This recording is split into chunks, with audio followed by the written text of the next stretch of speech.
is Gabriela on the scene today with Talk Network Radio. We have a real treat for you just around the corner, and that is Empowered Living with Jeff Byrd. Jeff is the owner of Jeffrey Byrd Coaching, and he will be coming to you weekly to teach you more about empowered living. Now, let's join Jeff already in the studio. Hello and welcome. This is Jeff Byrd with Jeffrey Byrd Coaching, and this is Empowered Living. Now, if you were with us last time, you remember that we are in the middle of a two-part series with our special guest, Lauren Hope. Welcome back, Lauren. Thank you so much for having me. Yes, excellent to be with you. So if you missed the last episode, Lauren shared her story from her journey as a local TV reporter, very well known and well respected, through depression to a suicide attempt, and back up to a renewed sense of purpose and calling on her life to make a difference in other lives. And that's what she is passionately doing now. And what we're going to do this time is last week, Lauren told her story. And if you have not heard that, it is powerful, it is moving, and there is somebody you know, if it's not you yourself, which it may be, there's somebody you know who can identify and who needs to hear that story. So I highly encourage you, please go back and take a listen to that story, but don't do it before you listen to the rest of this episode, because what's going to happen this time is she told her story last time. This time, she is a peer recovery specialist, and she is going to share how those steps in her story can be reproduced in any story to help people get from what we described last time is feeling like you're sitting alone in a dark room, no light coming from a door, a window, just being all alone in the dark and not knowing how to get out. So she's going to describe that to us today. So welcome back, Lauren, and the floor is yours, and we can't wait to hear how you help people now reproduce the steps that you took to get back to wholeness and recovery. Thank you so much for having me, Jeff. You know, recovery is such a big word. I do love that we're starting to use the word recovery, not just for addiction, but also for mental health, because a mental health crisis can really wreak havoc on your life. So I've been in recovery for 2 years, which means I've been active in treatment. I've been able to work and function and things like that. Everyone's pathway to recovery is different. And I say that to mean that, you know, the thing that works for me may not work for you. So here is what has worked for me. My recovery is threefold. I do take an antidepressant daily. I pray daily. I'm connected to a local church, so my spirituality is a big part of my recovery and therapy. And this is why it works that way for me. I described in the previous show that depression feels like walking around with a rain cloud over your head, and it taints everything that you see and everything that you feel. The antidepressant pushed the rain cloud away, but it didn't give me a burning to live, a desire to get moving. It just removed the rain cloud. It was God's love, what he said about me in the word, the things that I learned about what he does for his children. That's what gave me the fire in my life, the burning to want to rebuild, and the belief that I could rebuild. One of my favorite scriptures is Jeremiah 31:4. I will rebuild you and you will dance again. And I love to dance, y'all. Let me just say that. So, God can make new all of our brokenness. But I also want to say this. There's also a scripture that says faith without works is dead. We're in a relationship with God, right? Christ makes it possible for us to have a relationship. So that means I need to be an active part of that. And so my works is taking that antidepressant every single day, putting myself out there as a speaker, being active and honest in therapy. And because I am playing an active role in my recovery, I can feel God blessing me through that. Now, for a big part of mental health wellness is acceptance. It's hard for a lot of people if they are diagnosed with depression or bipolar disorder or schizophrenia. There's such a stigma around mental illness that acceptance is so hard for so many people. So for me, the first thing was acceptance. And you know what helped me accept it was learning about my diagnosis. I went to my doctor and I asked, what does depression look like? This is what I'm experiencing, being very honest about what I was experiencing. Listening to other people's stories. There are so many communities out there, people living and thriving with a mental illness. There's this one community called This Is My Brave. They're a nonprofit who does shows around the country with people who have mental illness. And it shows these people in front of a live studio audience, very bravely speaking their truth. And these people standing in their truth made me feel like, well, gosh, I'm not alone in this. They're living through this. I can live through this. Interestingly enough, in the psych ward in group therapy, hearing those other people live through their experiences inspired me. I was in the psych ward with an ER nurse, with a mom, with an account executive. I was like, wow, like this affects so many people. The stat says that 1 in 4 people will experience a mental health experience or crisis in a lifetime. 1 in 4. So that normalized it for me. And once that happened, I was able to accept treatment better. I wanted to be my own best advocate. I was more honest in therapy, working through some of the triggers that led to my depressive episode. Also connecting to a community of people that can help you through it. The National Alliance on Mental Illness has peer-run groups, people with lived experience, where you can go and talk to these people about your experiences. Like, when I have an anxiety attack, it looks like this. And then someone can say, oh, well, sometimes this works for me. Or have you tried this? I've learned coping mechanisms through NAMI. They also have classes called peer-to-peer and family-to-family. Family-to-family is actually for loved ones who have somebody who's living with a mental illness and maybe they don't understand. So they can go to that class and get their loved one's perspective, which can sometimes be lost if you're in a mental health crisis. You're only seeing my loved one is acting out, or they're not being the same, or they're participating in destructive behavior. NAMI shows you where they're coming from. And then during peer-to-peer, I had other people with a lived experience of mental illness teaching me how to live with my mental illness, the power of having a mental health advance directive, how to get the best out of therapy, understanding your medication, things I would have never thought about had I not gone to NAMI. I've now been nominated to the Virginia chapter board for the American Foundation for Suicide Prevention, which I'm extremely proud of. And I now do trainings called Talk Saves Lives. I think everyone needs to know about suicide prevention. They need to know the Suicide Prevention Lifeline, just like we know CPR. That's 1-800-273-TALK.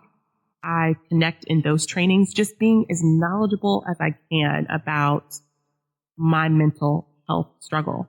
And the biggest thing is that so many people who are struggling with mental illness suffer in silence. They don't feel like anybody understands. They're scared or they're worried about the repercussions. The biggest thing that I want anyone to take from this is please speak up. Speak up if you are struggling.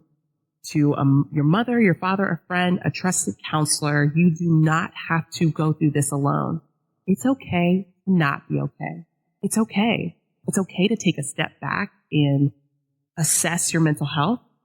And then I want people in the community, if they see something, to say something. If your friend has a major mood swing, or they're having they're preoccupied with thoughts of death, if their eating has changed, if they're sleeping all the time, if they're isolating themselves, if they're giving away their worldly possessions, these are some of the red flags that somebody could be making a suicidal plan, or they have suicidal ideation. Sometimes people say, oh, that's not my problem. Well, somebody's going to fix it. Don't worry about it. No. If you see something, say something. Speaking up is a big way we save lives. One of the things that AFSP says is to be the voice, right? Be that voice for your fellow man. Spiritually, I know that God didn't put us on this earth to be alone. He wants us to be there for our fellow man. And this one scripture in Proverbs says, iron sharpens iron, so one person sharpens another. A part of that is also speaking up, being there. So that is the biggest thing I want people to know, is to speak up if they're struggling. And thank you for those warning signs too. I told you before the show as we were chatting that I had asked a group that I was speaking to recently how many of them had seen somebody that looked like they were doing okay, and then within the next month of seeing them found out they had committed suicide. And about 60% of the room raised their hand. So those warning signs again. And just the fact for so many people, I still haven't gotten past this one, there's so many people who feel that there is just nobody who's going to understand and cares. And I just want to stress the point, because I've been there in my life in various ways, not the same one that we're talking about, but in different ways. And it's just like, there's just nobody I know to talk to. You do try to talk to somebody and they don't get it. But even if that's your case, if you are somebody don't know who to talk to and don't feel like that there's anyone who understands and you are just alone in that dark, there are people who have been there, who get it, who have been through it. And now you're 4 years down the road, I think, right, of taking next appropriate steps. And you listed a lot of steps that you've taken. You've made phenomenal progress, but it all started with that one next appropriate step, that time that you felt God saying to you, I need you to get up. And you took that one step, and that one step led to all these other steps. And just to say, I often talk about the law of Mount Everest, and nobody takes 3 hops and gets to the top of Mount Everest. It's one step after another step after another step after another step. So I just want to encourage the folks that are listening to do exactly what you said and to reach out. If you don't know who to talk to, don't have anybody you feel you can trust, there are people that you can trust who get it and who that's their life's purpose, is to help you and to get you to that next step. All you have to do is take that one step, and that creates momentum that can give you the encouragement to lead to the next step. So, Lauren, this has been fantastic. Is there anything else you'd like to say to that person who's just sitting there and maybe listening to this and wondering, should I call?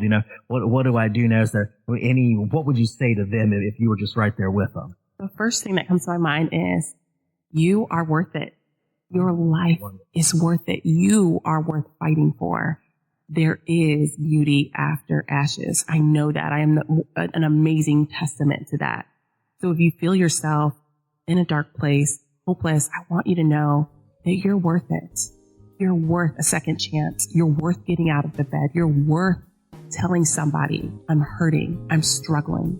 Because on the other side of that, right, the other side of taking that step, you open the door for healing.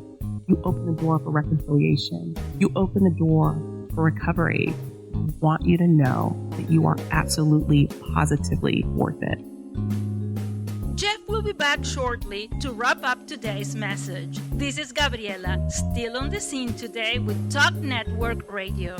If you're just tuning in, you're listening to Empowered Living with Jeff Byrd. If you've missed any part of today's message, you can hear it again online, as well as the entire archive of Empowered Living at www.talknetworkradio.com or search keyword #Empowered Living.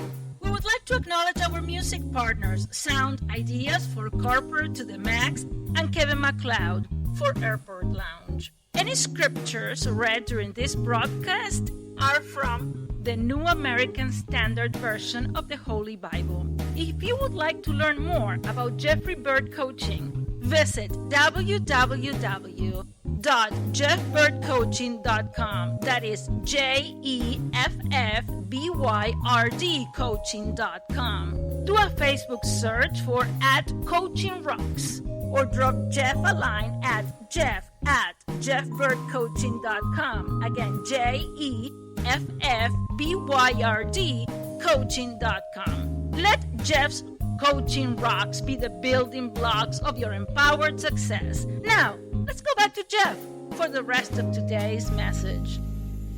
And then the other thing, too, that you mentioned how important your church community is.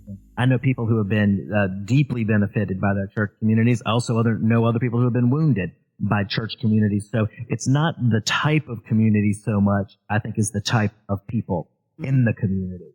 So and that's been another big part of your process. I know, first of all, you had to decide you were going to get up and start moving and reach out, but then you also had to get the right people around. What are the qualities that people who are moving in the right direction need in the people around them? Because I think so often, they say that we have the success rate of the average of our 5 closest friends. And, for a lot of people who may be in a bad situation, their 5 closest friends don't really have anything to offer. So what type of people do we need to look for to have in that circle, as we begin to journey forward? That's a really good question. I've been so moved by the woman at the well. So I always think about myself and my joy, my peace as a well. And I remember as I was coming out of my depression, I remember God saying, you need people who are going to pour into you, right? And particularly when I was homeless, I had a lot of people who were just taking. So who are the people who are pouring into you positively, right? Who are the people who are reinforcing your dreams? When you tell them something, they're not like, oh, that's crazy, right? They're like, yeah, girl, you can totally do that.